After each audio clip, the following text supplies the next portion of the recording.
সবাইকে স্বাগত দীপ্ত সংবাদে। সাথে রয়েছে দোলা ডলরের শুরুতেই জানাবো নিটোল টাটা সংবাদ শিরোনাম। দেশের সব বিশ্ববিদ্যালয় বন্ধ ঘোষণা, হল ছাড়তে নারাজ কোটা আন্দোলনরত শিক্ষার্থীরা। দেশের বিভিন্ন স্থানে মহাসড়ক অবরোধ, পুলিশের সাথে ধাওয়া পাল্টা ধাওয়া, মাঠে বিজিবি। রংপুরে নিহত আবু সাইদের জানাজায় মানুষের ঢল, কক্সবাজারে আকরামের দাফন সম্পন্ন।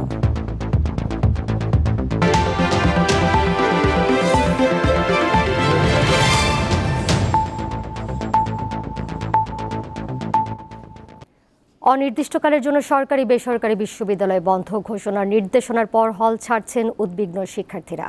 সব শিক্ষা কার্যক্রম বন্ধ ঘোষণা করা হয়েছে রাজশাহী বিশ্ববিদ্যালয়ে। বিশ্ববিদ্যালয় প্রশাসনের নির্দেশে দুপুর থেকে আবাসিক হল ছাড়া শুরু করে শিক্ষার্থীরা।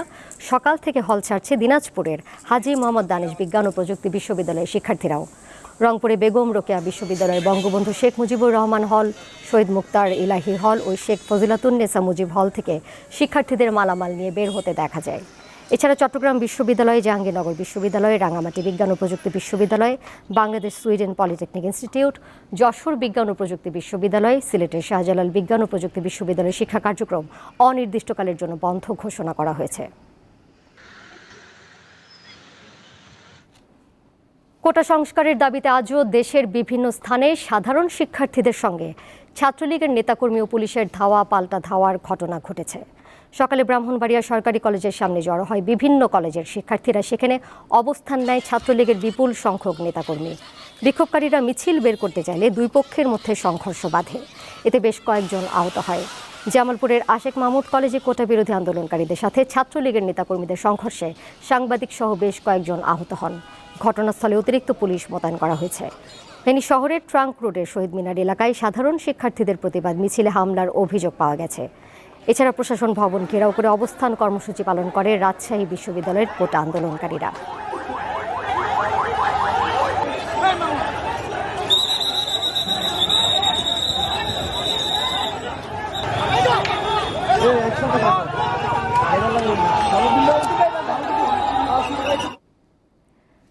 কোটা ব্যবস্থা সংস্কারের দাবিতে বরিশালে আন্দোলনরত শিক্ষার্থীদের সাথে পুলিশের ধাওয়া পাল্টা ধাওয়া চলছে। এ বিষয়ে বিস্তারিত জানাতে বরিশাল থেকে সরাসরি যুক্ত রয়েছেন সহকর্মী মর্তুজা জুয়েল। মর্তুজা, বরিশালের কোথায় কোথায় সংঘর্ষ হয়েছে, এখনকার পরিস্থিতি আমাদেরকে জানাবেন। সংঘর্ষে কোনো জায়গায় যান চলাচল থমকে আছে কিনা?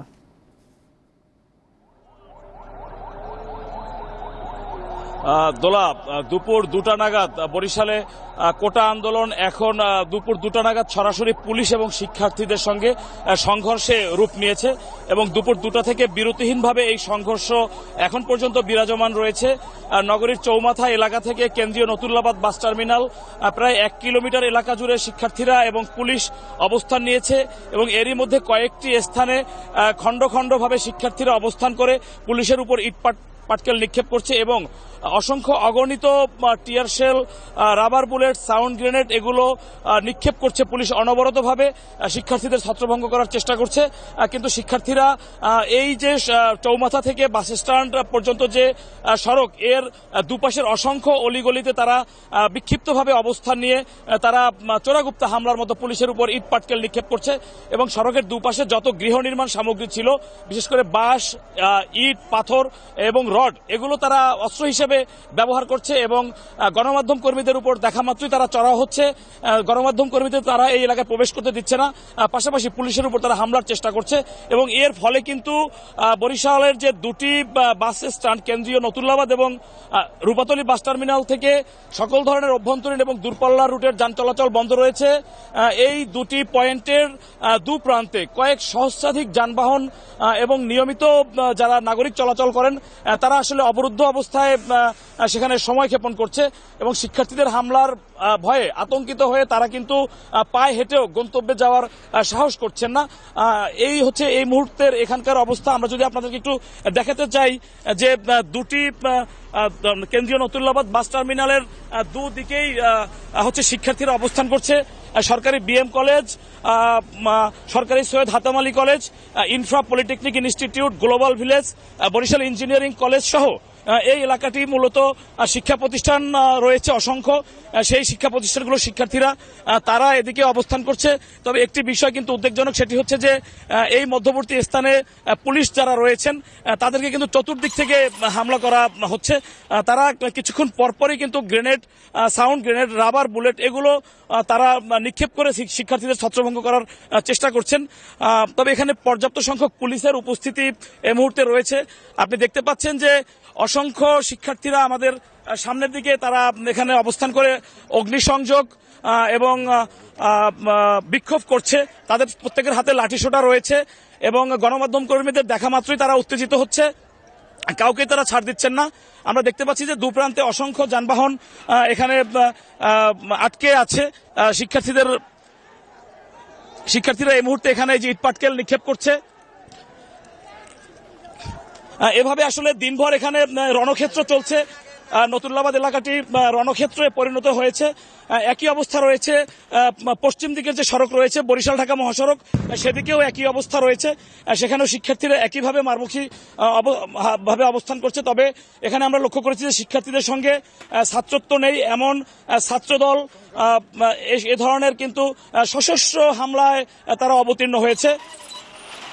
এই মুহূর্তে আমরা দেখতে পাচ্ছি যে এখানের পুলিশের সদস্যরা তারা কিন্তু বাসস্ট্যান্ড এলাকার ওই প্রান্তটিতে সংঘর্ষে জড়িয়ে পড়েছে শিক্ষার্থীদের সঙ্গে। শিক্ষার্থীরা একেবারে পুলিশের নিকটবর্তী হয়ে হামলা করছে। এখানকার বরিশাল মেট্রোপলিটন পুলিশের উপপুলিশ কমিশনার আলী আশরাফ ভূঁইয়া তিনি গণমাধ্যম কর্মীদের জানিয়েছেন যে আমরা শিক্ষার্থীদের নিবৃত্ত করার চেষ্টা করছি, তারা যাতে সড়ক থেকে উঠে যায় সেজন্য তারা চেষ্টা করছেন। আপনি দেখতে পাচ্ছেন যে গোটা সড়ক জুড়ে কিন্তু একটি রণক্ষেত্র মতো পরিস্থিতি। এই মুহূর্তে ঠিক এখানে আমরা দেখতে পাচ্ছি যে একের পর এক কাঁদানে গ্যাস নিক্ষেপ করা হচ্ছে এবং ইট পাটকেলে কিন্তু গোটা সড়ক সয়লাভ হয়ে আছে। সমস্ত সড়ক জুড়েই কিন্তু হচ্ছে ইট পড়ে আছে। শুধুমাত্র পুলিশ এবং আন্দোলনকারী ছাড়া কিন্তু এই সড়কে এই মুহূর্তে কেউই নেই।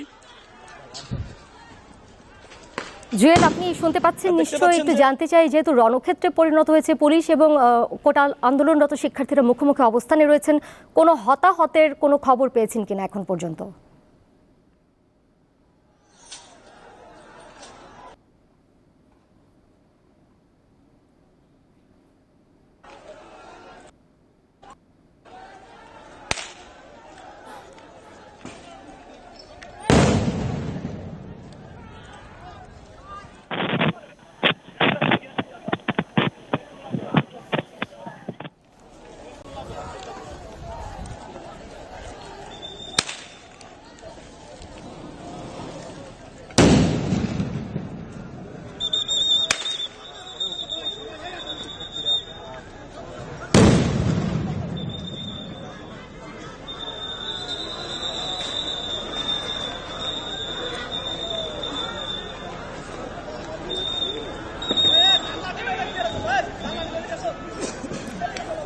দর্শক, আপনারা নিশ্চয়ই দেখতে পাচ্ছেন এই মুহূর্তে পুলিশ এবং আন্দোলনরত শিক্ষার্থীরা মুখোমুখি অবস্থানে রয়েছে।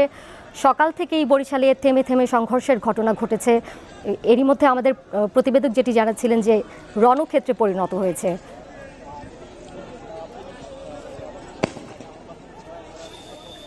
দোলা, এ পর্যন্ত শিক্ষার্থী এবং পুলিশের সঙ্গে সংঘর্ষের ঘটনায় কিন্তু 19 জন শিক্ষার্থী পুলিশ আহত হয়েছে। অনেকে কিন্তু খুব গুরুতর আহত অবস্থায় শেরেবাংলা মেডিকেল কলেজ হাসপাতালে ভর্তি রয়েছে এবং এই আহতের সংখ্যা কিন্তু পর্যায়ক্রমে বৃদ্ধি পাচ্ছে। এখানে এই মুক্তিযুদ্ধের সপক্ষে যারা এই কোটা সংস্কারের বিপক্ষে মাঠে নেমেছিলেন, বিশেষ করে ছাত্রলীগ নেতাকর্মী যারা, তাদেরও কিন্তু অনেকেই হতাহত হয়ে হাসপাতালে চিকিৎসাধীন রয়েছে। আমরা এ পর্যন্ত নাম পরিচয় সহ 19 জনের তথ্য পেয়েছি যারা শেরেবাংলা মেডিকেল কলেজ হাসপাতালে চিকিৎসাধীন অবস্থায় ভর্তি রয়েছে এবং কিছুক্ষণ পূর্বেও এখানে একাধিক শিক্ষার্থী এবং পুলিশ সদস্য তারা আহত হয়েছে এবং এই মুহূর্তেও এখানে টিয়ার শেল, কাঁদানে গ্যাস এগুলো নিক্ষিপ্ত হচ্ছে এবং হতাহতের পরিমাণ কিন্তু প্রতি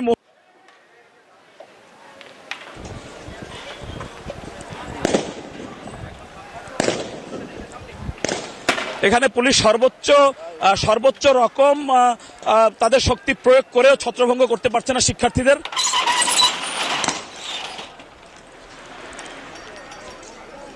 কেন্দ্রীয় নতুল্লাবাদ বাস টার্মিনাল যে মোড়টি রয়েছে এই মোড়ের চারিদিকেই কিন্তু শিক্ষার্থীরা অবস্থান করে চতুর্দিক থেকে ইট পাটকেল নিক্ষেপ এবং বিভিন্ন ধরনের হামলা করছে। পুলিশ সামনের দিকে এগিয়ে যাওয়ার চেষ্টা করলেও শিক্ষার্থীদের কিন্তু ব্যাপক হামলায় তারা কিন্তু বারবার পিছু হটতে বাধ্য হচ্ছে। তবে আমরা যে বিষয়টি লক্ষ্য করেছি যে গত তিন দিন আন্দোলনের একটি পর্যায়ে থাকলেও এখন এটি কিন্তু সরাসরি সংঘর্ষের পর্যায়ে রূপ নিয়েছে এবং আপনি দেখতে পাচ্ছেন যে একেবারেই সরাসরি সংঘর্ষ হচ্ছে।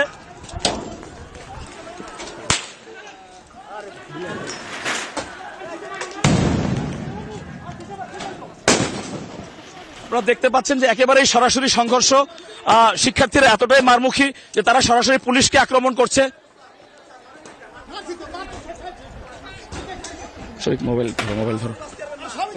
এই মুহূর্তে এই বাস স্ট্যান্ড এলাকায় পুলিশ এবং শিক্ষার্থীদের সংঘর্ষ।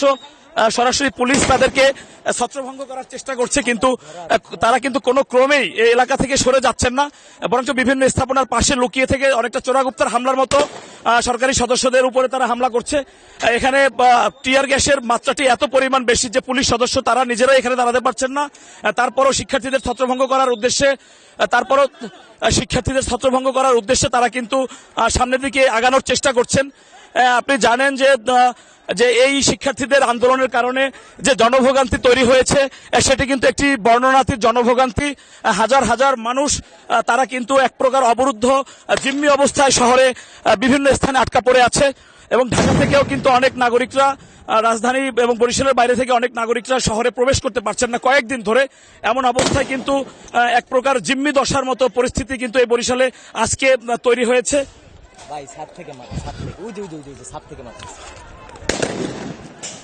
আশেপাশে বিভিন্ন ছাদেও আমরা দেখতে পাচ্ছি যে শিক্ষার্থীরা অবস্থান করছে। বিভিন্ন ছাদ থেকে তারা হামলার চেষ্টা করছে পুলিশ বাহিনীর উপর।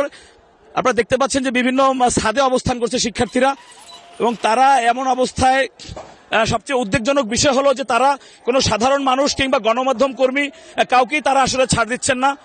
আমরা শিক্ষার্থীদের সঙ্গে কথা বলার চেষ্টা করেছিলাম যে তারা আসলে এতটা বেপরোয়া এবং মারমুখী হওয়ার কারণ। তারা আমাদেরকে যেটি বলছেন যে ঢাকায় তাদের উপরে যে হামলা হয়েছে ঢাকা বিশ্ববিদ্যালয়ের শিক্ষার্থীদের উপর, সেই হামলায় যারা হামলাকারী তাদের বিচারের দাবি জানিয়েছেন তারা।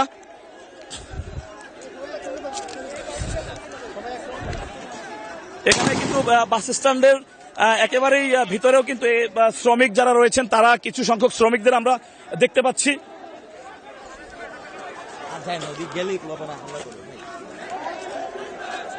দেখতে পাচ্ছেন যে এখনো ইট পাটকেল ছুটছে তারা।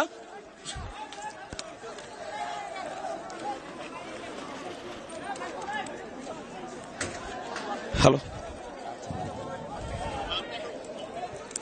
এই মুহূর্তে এই আন্দোলন তারা বলছেন যে আজকে রাত অবধি তারা অবস্থান করবেন। তাদের দাবি মেনে না নিলে তারা এভাবেই করতে থাকবেন, এটি তাদের আন্দোলনের ভাষা। তারা এখন বলছেন যে সরাসরি তাদের কোনো দাবি দেওয়া নেই, তারা সরাসরি হামলা আক্রমণ এ ধরনের পন্থা আসলে শিক্ষার্থীরা বেছে নিয়েছেন এবং এর জন্য যারা সচেতন সাধারণ নাগরিকরা রয়েছেন তারাও কিন্তু আসলে উদ্বিগ্ন। তাদের দাবি যৌক্তিক কি অযৌক্তিক এটি নিয়ে কিন্তু সাধারণ নাগরিকদের অনেক ভাবনা এবং প্রতিক্রিয়া ছিল, কিন্তু তাদের আন্দোলনের যে ভাষা এটি দেখে কিন্তু আসলেই সকল ধরনের শ্রেণী পেশার নাগরিক তারা কিন্তু উদ্বেগ প্রকাশ করেছে যে বিশ্ববিদ্যালয়ে কিংবা কলেজে পড়ুয়া মেধাবী শিক্ষার্থীরা তাদের আসলে আন্দোলনের ভাষা এমনটি হওয়া উচিত নয়, এমনটি কিন্তু সকলে মনে করছেন। আমরা পুলিশের ঊর্ধ্বতন যারা কর্তৃপক্ষ রয়েছে তারা দুপুর থেকে চেষ্টা করছেন তাদেরকে নিবৃত্ত করে সড়ক থেকে সরিয়ে দেওয়ার, কিন্তু তারা কিন্তু আসলে সরাসরি আক্রমণের পথ বেছে নিয়েছেন এবং পুলিশকে লক্ষ্য করে তারা সরাসরি আক্রমণ করছেন, গণমাধ্যম কর্মীদের তারা আক্রমণ করছেন এবং লাঞ্ছিত করছেন। সাধারণ নাগরিক, অ্যাম্বুলেন্সের অসুস্থ রোগী তাদেরকেও তারা আসলে সড়কে চলাচল করতে বাধা দিচ্ছেন। এটি কিন্তু আসলে একটি অমানবিকতার পর্যায়ে আন্দোলন রূপ নিয়েছে এবং এ থেকে আসলে সকল শ্রেণী পেশার নাগরিক তারা এটির দ্রুত সমাধান প্রত্যাশা করেছেন।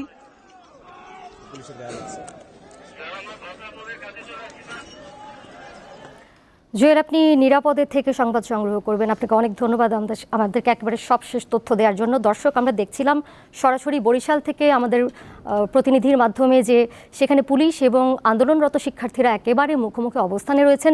এরই মধ্যে আমাদের প্রতিনিধি জানিয়েছেন যে 19 জন এর মধ্যে আহত হয়ে বিভিন্ন হাসপাতালে চিকিৎসা নিচ্ছেন এবং আহতের সংখ্যা পরবর্তীতে আরও বাড়তে পারে। আমরা নিশ্চয়ই আরও সংবাদ আপনাদেরকে জানিয়ে দিব। এই মুহূর্তে একটু দেখে নিতে চাই, কোটা আন্দোলনের মঙ্গলবার রংপুর ও চট্টগ্রামে নিহতদের জানাজা অনুষ্ঠিত হয়েছে। সকালে রংপুরের পীরগঞ্জ উপজেলার মদনখালী ইউনিয়নের বাবুনপুর গ্রামে জাফরপাড়া মাদ্রাসা মাঠে অনুষ্ঠিত হয় আবু সাইদের জানাজা। রংপুর কোটা সংস্কার আন্দোলনের সমন্বয় কমিটির সদস্য বেগম রোকেয়া বিশ্ববিদ্যালয়ের শিক্ষার্থী আবু সাইদ নিহত হন মঙ্গলবার দুপুরে। আজ সকালে কড়া পুলিশ পাহারায় তার মরদেহ নিয়ে যাওয়া হয় সাইদের বাড়িতে। জেলার জাফরপাড়া কামিল মাদ্রাসা মাঠে অনুষ্ঠিত জানাজায় অনেকেই অংশ নেন। এদিকে কক্সবাজারের পেকুয়ায় কোটা সংস্কার আন্দোলনে নিহত ওয়াসিম আকরামের দাফন সম্পন্ন হয়েছে। বুধবার ভোরে ওয়াসিম আকরামের মরদেহ গ্রামের বাড়ি পৌঁছায়। এই সময় এলাকার শত শত মানুষ সেখানে ভিড় জমান। এলাকা এবং শহীদ ওয়াসিম আকরামের পরিবারের পক্ষ থেকে বিনীতভাবে ধন্যবাদ জানাচ্ছি, কৃতজ্ঞতা জানাচ্ছি। সংগ্রামী উপস্থিতি, এখনো যারা কাতারবন্দী হননি, আপনারা আল্লাহর ওয়াস্তে এবার কেভাইস চট্টগ্রাম সংবাদ।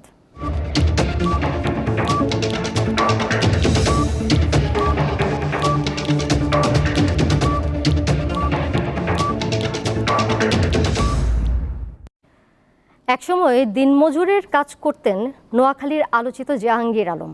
এরপর কপাল খুলে যায় প্রধানমন্ত্রীর পিয়ন হিসেবে নিয়োগ পেয়ে। তবে সেই সুযোগের অপব্যবহার করে গড়ে তোলেন বিপুল সম্পদ। দুর্নীতির অভিযোগে চাকরিচ্যুত করার পর জাহাঙ্গীরের সম্পদের খোঁজে নামে দুদক। জব্দ করা হয় জাহাঙ্গীর ও তার স্বজনদের ব্যাংক হিসাব। তবে পরিবার পরিজন নিয়ে এখন দেশের বাইরে রয়েছেন জাহাঙ্গীর। 90-এর দশকে তৎকালীন বিরোধী দলীয় নেতা শেখ হাসিনার বাসভবন সুধা সদনে যাওয়া আওয়ামী লীগ নেতাকর্মীদের পানি খাওয়ানোর কাজ করতেন জাহাঙ্গীর আলম। এরপর আওয়ামী লীগ সরকার গঠন করলে প্রধানমন্ত্রীর ব্যক্তিগত কর্মচারী হিসেবে নিয়োগ পান। জাহাঙ্গীর আলম নোয়াখালী জেলা আওয়ামী লীগের সহসভাপতির পদ বাগিয়ে নেন। এক ভাইকে ইউনিয়ন পরিষদের চেয়ারম্যান এবং ভাগ্নেকে জেলা পরিষদের সদস্য নির্বাচিত করেন। একই সাথে বিপুল পরিমাণ সম্পদ অর্জন করেছেন তিনি। তদবির বাণিজ্য সহ নানা অভিযোগ ওঠার পর প্রধানমন্ত্রীর দপ্তর থেকে জাহাঙ্গীর আলমকে চাকরিচ্যুত করা হয়। জাহাঙ্গীর ভাইয়ের ভাগিনা এবং জাহাঙ্গীর ভাইরা তাদের ইন্ধনে আমাদের প্রায় 1 কোটি টাকার ইট মাঠে ছিল।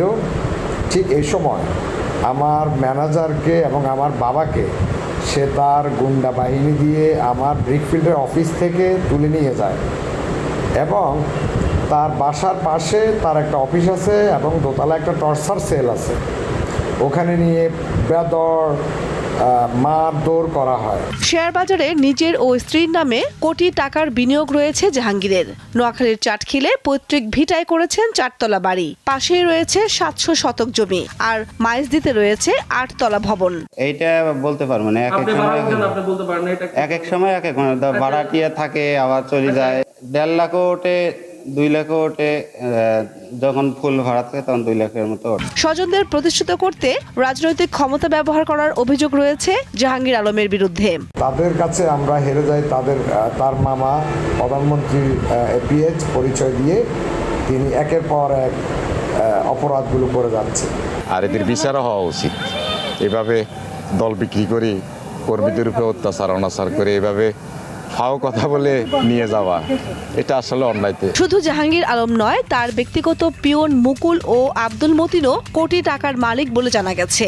ঘনিষ্ঠদের দাবি, পরিবারের সদস্য সহ জাহাঙ্গীর আলম দেশের বাইরে অবস্থান করছেন। কামরুন নাহার, দীপ্ত, বার্তাকক্ষ। আবারও যাচ্ছি কোটা সংস্কার আন্দোলন প্রসঙ্গে। এই মুহূর্তে একটু ঢাকা বিশ্ববিদ্যালয় এলাকার পরিস্থিতি সম্পর্কে জানবো সহকর্মীর কাছ থেকে। সেখানে রয়েছেন সহকর্মী আসিফ জামান সুমিত। আন্দোলনরত শিক্ষার্থীরা তো অনির্দিষ্টকালের জন্য বিশ্ববিদ্যালয় বন্ধ ঘোষণার পরও হল ত্যাগের যে সিদ্ধান্ত সেটি প্রত্যাখ্যান করেছেন এবং সেখানে অবস্থান নিয়েছেন ভিসি ভবনের সামনে থেকে সকাল থেকেই আমরা দেখেছি। এই মুহূর্তের পরিস্থিতি জানাবেন সেখানকার।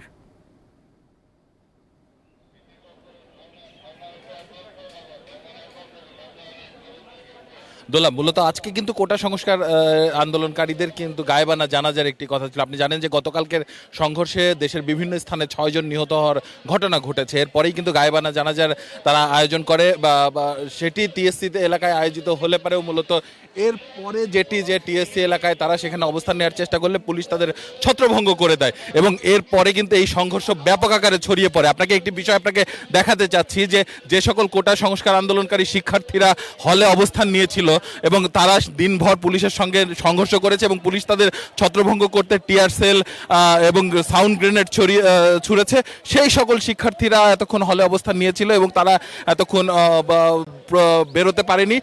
তারা এখন আপনারা দেখতে পাচ্ছেন যে দলবল নিয়ে মূলত বিশ্ববিদ্যালয় ক্যাম্পাস ছেড়ে যাচ্ছে। আমরা দেখতে পাচ্ছি এখানে শিক্ষার্থীরা বেশ কিছুটা বিক্ষুব্ধ এখানে বিক্ষুব্ধ শিক্ষার্থীরা মূলত ক্যাম্পাসের মধ্যে পুলিশ প্রবেশ করাতে তারা মূলত এই আপত্তি করছেন। আপনি দেখতে পাচ্ছেন যে এই হল শাখা যেখানে মূলত সেখানে এই যে পুলিশ এসে অবস্থান নিয়েছে এবং এতেই আসলে ক্ষুব্ধ হয়েছে শিক্ষার্থীরা যে তাদের ক্যাম্পাসে পুলিশ যে অবস্থান নিয়েছে এবং একের পর এক টিয়ার সেল এবং সাউন্ড গ্রেনেড ছুটছে, এতেই তারা মূলত অসন্তুষ্ট হয়েছেন এবং তারা একই সঙ্গে ভিসি এবং প্রক্টরের কাছেও এর জবাব চেয়েছেন যে বিশ্ববিদ্যালয় ক্যাম্পাসের মধ্যে কেন আইন শৃঙ্খলা বাহিনীর সদস্যরা প্রবেশ করলো এবং এই শিক্ষার্থীরা কিন্তু হলে অবস্থানের জন্য মূলত তারা পুলিশের সঙ্গে সংঘর্ষে জড়ায় এবং এতক্ষণ ভিসি চত্বর টিএসসি এলাকা সহ মহসিন হলের সামনে, জহুরুল হলের সামনে ব্যাপক সংঘর্ষ চলেছে। সে সময় পুলিশ তাদেরকে নিবৃত্ত করতে একাধিকবার সাউন্ড গ্রেনেড এবং টিয়ার সেল ছুড়েছে। মূলত তারপরেই শিক্ষার্থীরা এক পর্যায়ে পিছু হটতে বাধ্য হয় এবং পরবর্তীতে আইন শৃঙ্খলা বাহিনী কিন্তু এই হলের এই অংশে প্রবেশ করে এবং সেখানে মূলত শিক্ষার্থীদেরকে হল থেকে বের হয়ে যাওয়ার নির্দেশ দেয়, যেটি আজকে মূলত সিন্ডিকেট সভায় বিশ্ববিদ্যালয় কর্তৃপক্ষ সিদ্ধান্ত নিয়েছিল যে আজকে সন্ধ্যা 6টার মধ্যে শিক্ষার্থীদেরকে হল ত্যাগ করতে হবে। সেটি কার্যকর করার জন্য আসলে বিশ্ববিদ্যালয় কর্তৃপক্ষ পুলিশের সহায়তা চেয়েছে কিনা এমন বিষয়টি আমরা জানি না, যদিও গতকালকে পুলিশের পক্ষ থেকে জানানো হয়েছিল যে বিশ্ববিদ্যালয় কর্তৃপক্ষ যে ধরনের সহায়তা চাইবে সে ধরনের সহায়তা পুলিশ করবে। কিন্তু বিশ্ববিদ্যালয়ের এই হলগুলোর এতটা সন্নিকটে বা বিশ্ববিদ্যালয়ের ভেতরে আসলে পুলিশের অবস্থান নেওয়াতেই শিক্ষার্থীদের মধ্যে ক্ষোভ আরও ছড়িয়ে পড়েছে। আরেকটি বিষয় আপনাকে জানিয়ে রাখি যে আমরা মূলত এই ভিসি চত্বর এলাকা থেকে এই জায়গাতে অবস্থান নিয়েছিলাম এবং সেদিক থেকে কিন্তু টিএসসির দিকে যাওয়ার মতো পরিস্থিতি ছিল না, কারণ আইন শৃঙ্খলা বাহিনীর সঙ্গে শিক্ষার্থীদের সংঘর্ষের কারণে সেই এলাকাটিতে আমরা প্রবেশ করতে পারিনি। সেখানে মূলত আমাদের সহকর্মী তানভীর খন্দকার ছিলেন, তিনি টিএসসি এলাকা থেকে এই কলাভবন হয়ে এই দিকে প্রবেশ করেছেন। তার কাছ থেকে জানবো সেই দিকের পরিস্থিতি উনি কি দেখেছেন। ধন্যবাদ আসিফ। আসলে শাহবাগ চত্বরে যখন আমি 3টার সময় পৌঁছাই তখন দেখি শাহবাগ চত্বরে কিন্তু ছাত্রলীগের যে কর্মী নিহত হওয়ার ঘটনায় একটি জানাজা হয়। সেই জানাজার পরে কিন্তু আমরা দেখেছি যে মুক্তিযুদ্ধ প্রজন্মে একটি সমাবেশ হয় এবং একই পাশে যুবলীগ তার নেতাকর্মীদের নিয়ে কিন্তু সেখানে অবস্থান নেয় এবং এরপরে যখন আমি টিএসসি দিকে আগাতে থাকি, টিএসসি 3:30টার পরে কিন্তু আমি টিএসসিতে দেখেছি প্রায় অন্ততপক্ষে 50টি টিয়ারশেল নিক্ষেপের শব্দ আমি শুনেছি, দেখেছি এবং একই সাথে প্রায় 15 থেকে 20টি কিন্তু সাউন্ড গ্রেনেড মারা হয়েছে এবং তারপর আস্তে আস্তে কর্টন করে কিন্তু পুলিশ এবং অন্যান্য আইনশৃঙ্খলা বাহিনীর সদস্যরা তারা কিন্তু সামনের দিকে এগোতে থাকে এবং ওখানে আমরা দেখেছি যে সাউন্ড গ্রেনেড যখন মারা হয় তখন কিন্তু সাজুয়া জান থেকেও কিন্তু এই সাউন্ড গ্রেনেডগুলো মারা হচ্ছিল এবং টিয়ারশেলগুলো সেখান থেকেও মারা হচ্ছিল এবং তারপরে কিন্তু আস্তে আস্তে তারা সামনের দিকে এগোতে থাকে এবং এক পর্যায়ে কিন্তু আপনি জানেন যে প্রজন্ম 71 হলের এখানে কিন্তু এসে আপনার সাথে আমার এখানে দেখা হচ্ছে যে এখানে কিন্তু তারা অবস্থান নিয়ে এবং একটা পর্যায়ে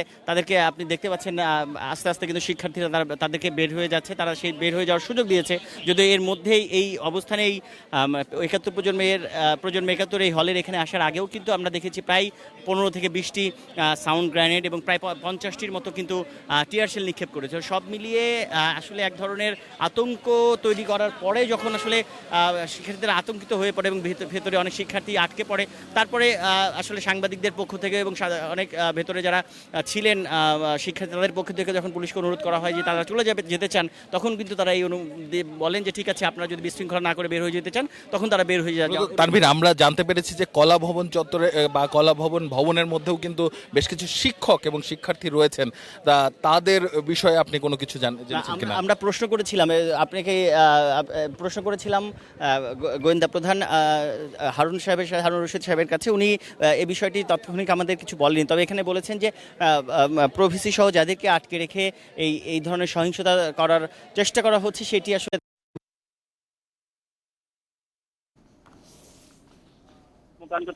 কর্মকাণ্ডে আসলে উৎসাহিত হতে দেবেন না বলে আমাদের দোলা, মূলত আপনি জানেন যে গত রাতে ঢাকা বিশ্ববিদ্যালয়ের বেশ কিছু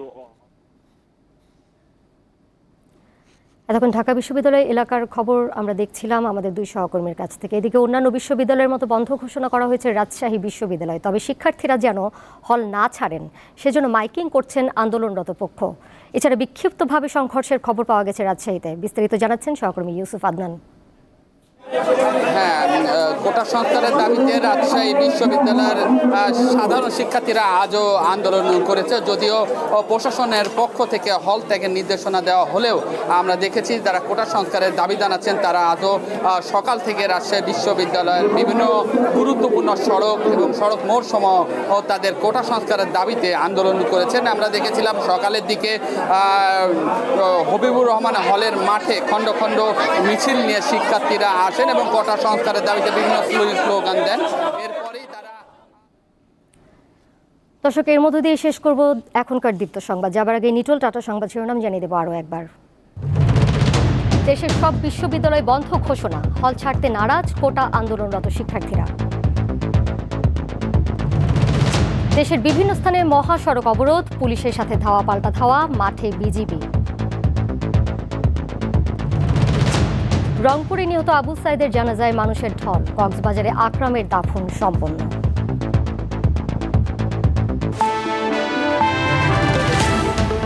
এই ছিল এখনকার মতো। পরের সংবাদ সন্ধ্যা ৬টা ৫০ দেখার আমন্ত্রণ রইল। এছাড়া আরও তথ্য এবং বিনোদনের নানা খবরাখবর জানতে যুক্ত থাকুন দীপ্তর ডিজিটাল প্ল্যাটফর্মে। সবাইকে ধন্যবাদ।